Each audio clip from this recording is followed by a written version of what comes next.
Dujų balionėliai yra viena efektyviausių ir paprasčiausiai panaudojamų savigynos priemonių. Turime balionėlių nuo mažiausio dydžio, jos purškia debesiu. Tai yra puikia savigynos priemonė nešiotis kasdieną.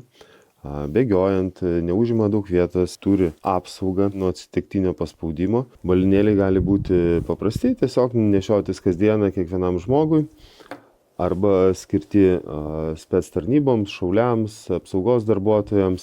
Jie turi tvirtą dėklą, tvirtą laikiklį prie diržo. Gali būti lengvai pakeičiamas kartridžas. Šie balionėliai yra aerozoliniai arba geliniai. Gelinius balionėlius yra saugu naudoti patalpoje, patys neprisikvėpuosite. Dar viena rūšis tai yra dideli, skirti namų apsaugai. Tokį balionėlį rekomenduoju visiems, kas turi sodybas, gyvena vienkiemiuose. Jį labai patogu įtvirtinus laikiklį tiesiog turėti prie durų ir esant pavojui galite greitai paimti ir panaudoti.